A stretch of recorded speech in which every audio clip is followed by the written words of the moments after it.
ओवियान में जेलेंस्की से मुलाकात के बाद राष्ट्रपति ट्रंप ने रूस के खिलाफ प्रतिबंधों को कड़ा करने, अन्य दबाव के तरीकों को कड़ा करने और रूसी क्षेत्र के खिलाफ सैन्य कार्रवाई को कड़ा करने की मंजूरी दे दी, जिसमें रूस के भीतर गहरे इलाकों पर हमले भी शामिल हैं।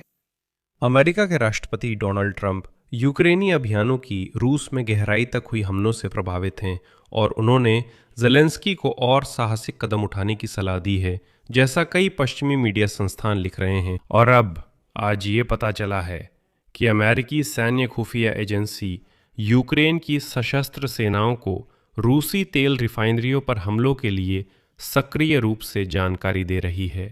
यानी डोनाल्ड ट्रंप सिर्फ समर्थन नहीं कर रहे हैं, वे इन हमलों का भाषणों में ही नहीं बल्कि वास्तविकता में भी समर्थन कर रहे हैं।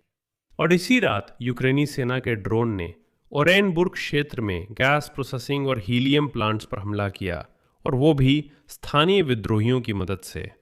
इसी बीच ये पता चला है कि मॉस्को का ऑयल रिफाइनरी प्लांट जो कोपोतने में है, वही प्लांट जिसकी टंकी की छत 18 जून के हमले के दौरान उड़ गई थी, उसने अपनी पूरी गतिविधि इस साल के अंत तक के लिए रोक दी है। इसी वजह से आधिकारिक तौर पर रूस के हर चौथे क्षेत्र में पेट्रोल की बिक्री पर पाबंदी लगा दी गई है। रूस में पहली बार ईंधन की कीमतें यूक्रेन से ज़्यादा हो गई हैं, जबकि यूक्रेन में न तो बड़े पैमाने पर तेल निकाला जाता है और न ही रिफाइनिंग होती है। सोचिए, यूक्रेन में पेट्रोल रूस से सस्ता है, जबकि उसे पेट्रोल पंपों का देश कहा जाता है। इसी वजह से रूस अब आधिकारिक रूप से भारत और कजाकिस्तान से पेट्रोल खरीदना शुरू कर रहा है। और ऐसे में जब रूस में ईंधन की समस्या, अर्थव्यवस्था की विफलता और सभी क्षेत्रों में ड्रोन हमलों का लगातार खतरा है, क्रेमलिन ने कहा है कि व्लादिमीर पुतिन सितंबर के राज्य ड्यूमा चुनावों को रद्द कर अनिश्चित काल तक स्थगित करने की योजना बना रहे हैं, संभवतः युद्ध खत्म होने तक। तो फिर क्या, रूस में वैसे भी तानाशाही है, इस नकली लोकतंत्र का दिखावा करने की क्या जरूरत है? व्लादिमीर पुतिन के सुरक्षा अधिकारियों ने सलाह दी कि वे चुनावों से खेलना बंद करें। मेरा नाम अलेक्सई पेची है, आइए इस विषय पर चर्चा करें। शुरू करने से पहले चैनल सब्सक्राइब करें, लाइक करें और अपनी टिप्पणी लिखें। ये भूमिका थी, अब हम इन विषयों पर विस्तार से चर्चा करेंगे। तो शुरू करते हैं ताज़ा खबर से। सुरक्षा बल पुतिन को आर्थिक कारणों से ड्यूमा चुनाव टालने के लिए मना रहे हैं। जैसा कि कहा जाता है, रेटिंग में गिरावट कोई ताकत नहीं है। इसकी जानकारी मेदूजा को रूसी राष्ट्रपति प्रशासन के 2 करीबी सूत्रों ने दी। उनके अनुसार इस फैसले की पैरवी खास तौर पर एफएसबी के प्रमुख और रॉसग्वार्डिया के प्रमुख, पुतिन के दोस्त और पूर्व अंगरक्षक विक्टर जोलोतोव कर रहे हैं।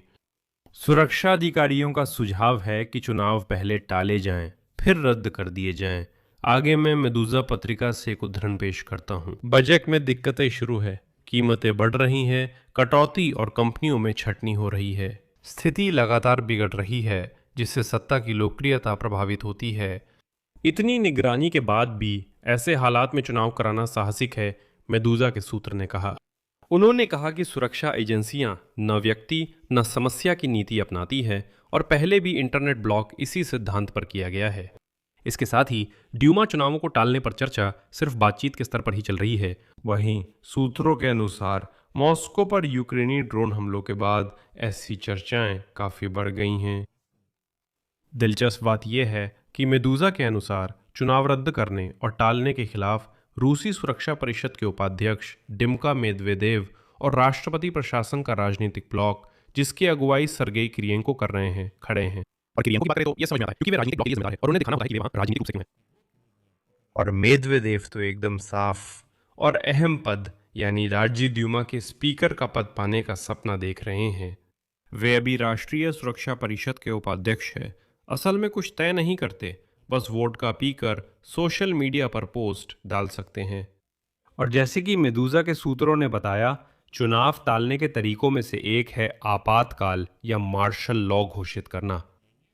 सही है, बस कुछ क्षेत्रों में लागू कर देना काफी है, जैसे कि बेलगोरोद क्षेत्र या कब्जे वाले क्रीमिया में। इतना ही काफी होगा। रूसी कानून के अनुसार जो चुनावी अधिकारों की मुख्य गारंटी देता है, ऐसी स्थिति में मौजूदा राज्य ड्यूमा का कार्यकाल तब तक जारी रहेगा जब तक पाबंदियां नहीं हटाई जाती। क्या व्लादिमीर पुतिन के सामने इतनी बड़ी समस्याएं हैं कि वे चुनाव टालने या रद्द करने को तैयार हैं? यूक्रेनी ड्रोन के हमले लगातार तेज और असरदार होते जा रहे हैं। 24 जून की रात यूक्रेनी ड्रोन ने ओरेनबुर्ग क्षेत्र पर हमला किया। हमलों की चपेट में ओरेनबर्ग हीलियम प्लांट और ओरेनबर्ग गैस प्रोसेसिंग प्लांट आ गए। दोनों गैसप्रोम समूह से जुड़े हैं और क्षेत्र के सबसे बड़े उद्यमों में हैं।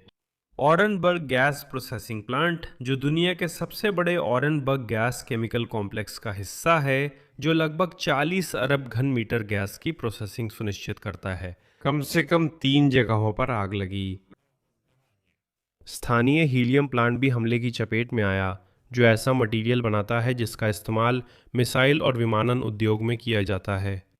ओरेनबर्ग गैस प्रोसेसिंग प्लांट प्राकृतिक गैस की जटिल प्रोसेसिंग के जरिए सामान्य commercial gas, sulphur gas condensate और दूसरे उत्पाद बनाता है, जिनमें से कुछ का इस्तेमाल हथियार बनाने में भी होता है।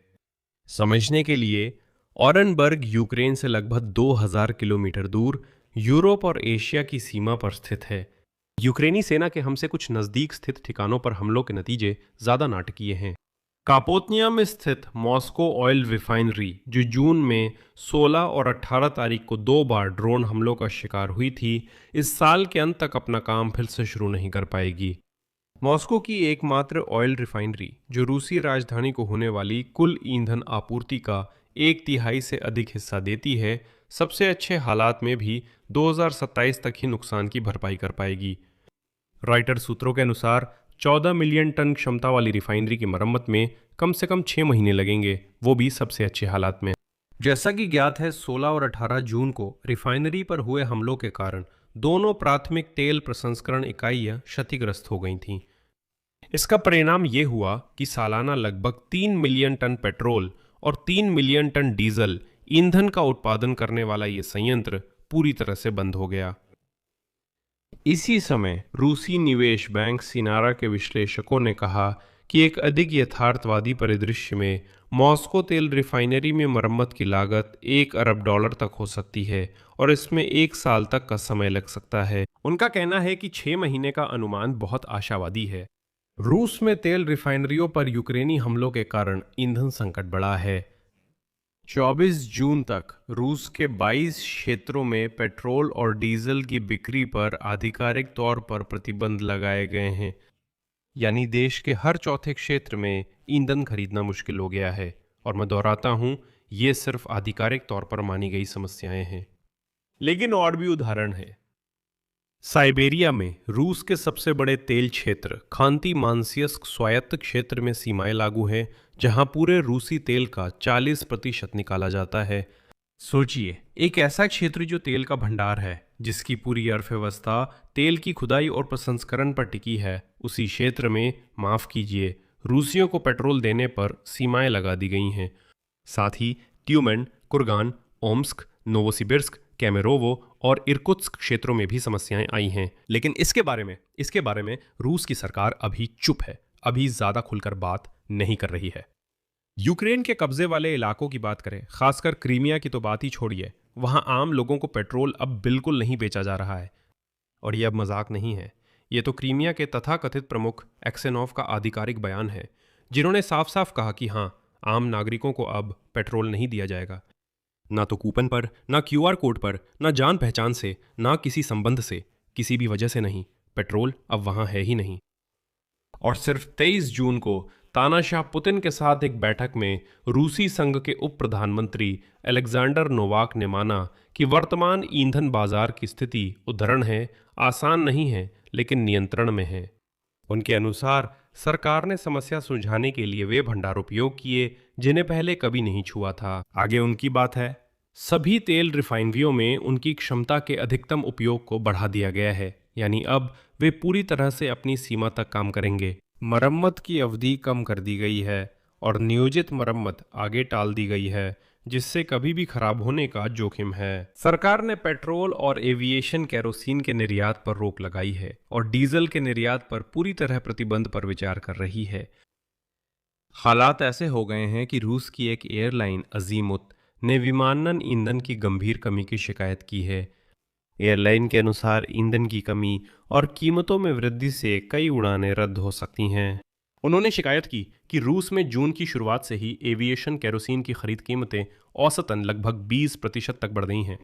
साथ ही वास्तविक आपूर्ति अनुबंधित मात्रा से करीब 1/3 कम रह गई है। मखाचकाला हवाई अड्डे पर तो ईंधन की कीमतें सीधे 64% तक बढ़ गई हैं। रॉयटर्स के अनुसार रूस में इस समय पेट्रोल का उत्पादन केवल लगभग 80% घरेलू खपत को ही पूरा कर पा रहा है। जून में मॉस्को, निजनेकाम्स्क, त्यूमेन और वोल्गोग्राद की तेल रिफाइनरियों पर हमलों के बाद, और मई में याद दिला दूं 16 और रिफाइनरियों को भी नुकसान पहुंचा था।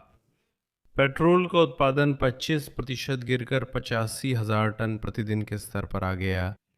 इसके साथ ही गर्मियों के महीनों में रूस की अर्थव्यवस्था रोजाना 1,10,000 टन पेट्रोल की खपत करती है।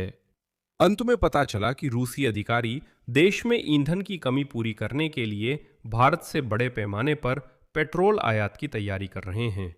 इस बारे में कल व्लादिमीर पुतिन के साथ हुई बैठक में भी चर्चा की गई थी। ईंधन बाजार को स्थिर करने के उद्देश्य से टैक्स कोड में प्रस्तावित संशोधनों में उन तेल कंपनियों को बजट से सब्सिडी देने का प्रावधान है जो विदेश से पेट्रोल खरीदती हैं, और इस विधेयक को ड्यूमा की बजट और कर समिति ने पहले ही जल्दी से समर्थन दे दिया है, और उम्मीद है कि कुछ घंटों में गोसदुमा को ये कानून तुरंत पहले, दूसरे और तीसरे पाठ में पारित करना चाहिए। तो ऐसे में रूस को सभ्य दुनिया का एक साधारण कच्चा माल आपूर्तिकर्ता ना कहना कैसे मुमकिन है? अगर खनिज संपदा ना होती तो रूसवासी शायद विलुप्त हो जाते, क्योंकि वे खुद कुछ उत्पादन नहीं करते, बस जमीन से कुछ निकालते हैं। मैं बताता हूं कि मैं ऐसा क्यों कह रहा हूं। असल में रूस यूक्रेन युद्ध 2022 में शुरू होने के बाद भारत समुद्री मार्ग से रूसी तेल का सबसे बड़ा खरीदार बन गया है। भारत रूस से खरीदे तेल का कुछ हिस्सा डीजल, गैसोइल और पेट्रोल जैसे उत्पादों के रूप में निर्यात करता है। इसके साथ ही पिछले साल भारत के पेट्रोल का निर्यात विदेशों में रिकॉर्ड 4 लाख बैरल प्रतिदिन तक पहुंच गया। 4 लाख बैरल प्रतिदिन सिर्फ पेट्रोल का सोचिए। और अब भारत रूसियों से सस्ती कच्चा तेल खरीदता रहेगा और उन्हीं को पेट्रोल और डीजल जैसे पेट्रोलियम उत्पाद बेचेगा, यानी उसी कच्चे तेल से बने पेट्रोल और डीजल जो उन्होंने रूस से छूट पर खरीदा था। इस स्थिति की कल्पना कीजिए। इसी के साथ रूस अभी कजाकिस्तान से लगभग 50,000 टन AI-92 पेट्रोल के आयात की अनुमति के लिए बस मिन्नतें कर रहा है, क्योंकि घरेलू बाजार में ईंधन की कमी हो गई है। रूसी लोग कजाकिस्तान से मांग रहे हैं कि उनकी रिफाइनरियों में रूसी कच्चा तेल लिया जाए ताकि रूसियों के लिए पेट्रोल बन सके। कजाकिस्तान की रिफाइनरियों में पहले ही ज़रूरत से ज़्यादा पेट्रोल बनता है, तो फिर रूसी कच्चा तेल लाकर पेट्रोल बनाने की क्या ज़रूरत है जब उनके पास अपना ही पर्याप्त कच्चा तेल है। तो यह साफ है कि यूक्रेनी हमलों की मुहिम ने तेल से जुड़े ठिकानों पर अपना असर दिखाया है। मैं याद दिला दूं, एक हफ्ते पहले व्लादिमीर पुतिन ने गुमराह रूसी लोगों से कहा था कि ये ड्रोन हमले रिफाइनरियों पर मच्छर के काटने जैसे हैं। इसमें कोई बुराई नहीं है। उन्होंने कहा, हम जल्दी रिफाइनरियों की मरम्मत कर लेते हैं, सब कुछ ठीक है, कोई समस्या नहीं। और यहीं पर पुतिन की पूरी तरह से नाकामी और फेलियर सामने आ जाती है। दोस्तों, यहाँ मैं थोड़ी देर के लिए रुकूंगा ताकि आपसे अनुरोध कर सकूं कि आप इस YouTube चैनल के काम को अपनी सदस्यता, अपने लाइक और अपने कमेंट से समर्थन दें। मेरे टेलीग्राम चैनल पेची न्यूज़ को भी सब्सक्राइब करें, लिंक वीडियो डिस्क्रिप्शन में है, वहाँ ताज़ा खबरें तुरंत मिलती हैं। पेट्रियन पर भी सब्सक्राइब करें, वहाँ हमारी प्राइवेट कम्युनिटी पेची इनसाइट है, जहाँ हम YouTube पर ना आने वाले विषयों पर चर्चा करते हैं। मैं वहाँ आपके सवालों के जवाब देता हूँ और अलग अलग विषयों पर चर्चा कर सकते हैं। वहीं पर हम ऐसे प्राइवेट स्ट्रीम्स करने की भी योजना बना रहे हैं, जहाँ सिर्फ मैं और वे पेट्रियन सब्सक्राइबर होंगे, और वहाँ हम अलग अलग विषयों पर चर्चा करेंगे और वहाँ मैं आपके सभी सवालों के जवाब दूंगा। जैसा कमेंट्स में पूछा गया था कि मैं अब तक पोलैंड और यूक्रेन विवाद पर क्यों नहीं बोल रहा हूँ, मैंने इसका संक्षिप्त जवाब और अपने विचार दिए हैं। हालांकि YouTube पर इस विषय पर चर्चा नहीं हुई थी, तो आप डिस्क्रिप्शन में जाएं, पेट्रियन पर सब्सक्राइब करें और इस बंद कम्युनिटी का हिस्सा बने।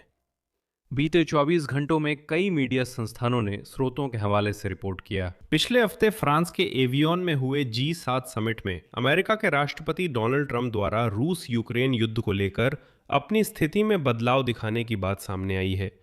जैसा कि खास तौर पर फाइनेंशियल टाइम्स और कीव इंडिपेंडेंट ने बताया है, डोनाल्ड ट्रंप खासकर यूक्रेन के हालिया हमलों से प्रभावित होकर रूस पर दबाव बढ़ाने के लिए अब ज़्यादा खुले नजर आ रहे हैं। बताया जाता है कि यूक्रेन के राष्ट्रपति व्लादिमीर ज़ेलेंस्की से बातचीत में उन्होंने उन्हें और मजबूत कदम उठाने को कहा।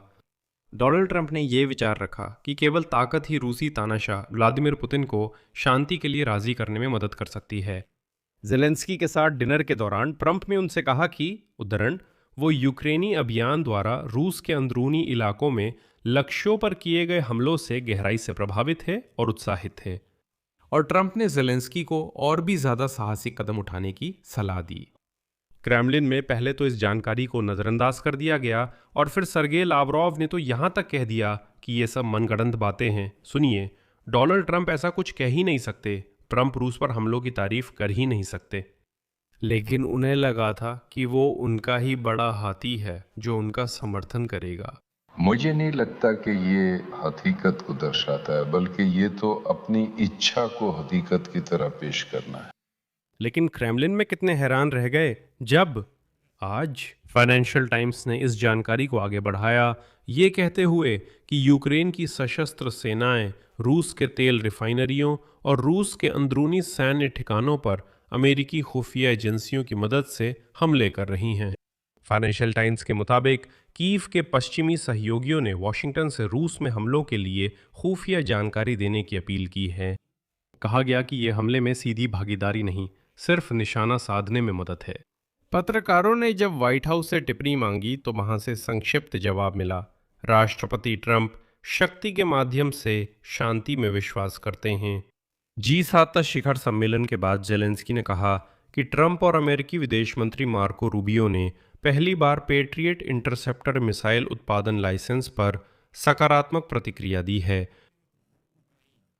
शिखर सम्मेलन से पहले मैं याद दिला दूं, व्लादिमीर पुतिन ने डोनाल्ड ट्रंप पर प्रभाव डालने की कोशिश की थी। उन्होंने अमेरिकी राष्ट्रपति को फ़ोन किया और उन्हें जन्मदिन की शुभकामनाएं दी। उन्हें, मैं याद दिला दूं, 80 साल हो गए हैं। हालांकि जैसा कि फाइनेंशियल टाइम्स लिखता है, इसका अमेरिकी राष्ट्रपति पर कोई खास असर नहीं पड़ा और व्हाइट हाउस के प्रमुख ने इसके बाद भी कहा कि सौदा रूस को ही करना चाहिए। अंत में मैं एनर्जी इंटेलिजेंस के विश्लेषकों की रिपोर्ट का एक उद्धरण पेश करूंगा, जिसे इस तरह पढ़ा गया। रूसी ऊर्जा क्षेत्र के खिलाफ यूक्रेन के अभियान ने भारी नुकसान पहुंचाया है, जिसके परिणाम स्वरूप रूस अपने इतिहास के सबसे खराब ईंधन संकट की ओर बढ़ रहा है। अब यूरोप की कार्रवाइयों से साफ है कि G7 शिखर सम्मेलन के बाद यूक्रेन और पश्चिम ने पुतिन शासन पर दबाव डालकर उसे युद्ध खत्म करने को मजबूर करने का निर्णय लिया है। इस समय यूक्रेन केवल रूस के अंदरूनी हिस्सों में हमले बढ़ा रहा है और साथ ही क्रीमिया को रूसियों से काट रहा है। यूरोपीय संघ ने पहली बार लिहाज छोड़कर रूस के खिलाफ सेक्टोरल आर्थिक प्रतिबंधों को सीधे 12 महीनों के लिए बढ़ाने का फैसला किया है। यह क्यों महत्वपूर्ण है? मामला यह है कि इससे पहले यूरोपीय संघ इन सभी आर्थिक प्रतिबंधों को केवल 6 महीने की अवधि के लिए ही नवीनीकृत करता था, जिससे हर 6 महीने में सभी EU सदस्यों की सर्वसम्मति से मंजूरी लेनी पड़ती थी। हर 6 महीने में यही झंझट फिर शुरू होती थी। हर 6 महीने विक्टर ऑर्बन या रॉबर्ट फित्सो जैसे नेता इन प्रतिबंधों के विस्तार में अड़चनें डालते थे। वे या तो रूस के कुछ ओलिगार्कों के लिए रियायत या अपने लिए छूट चाहते थे ताकि प्रतिबंधों के विस्तार के पक्ष में वोट कर सकें।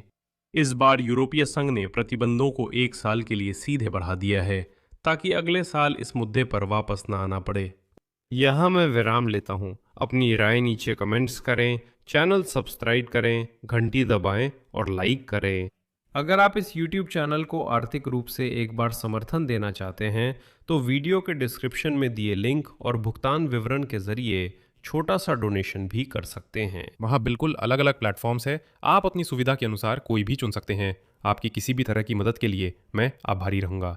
बस इतना ही। अपना ख्याल रखें। सबको अलविदा।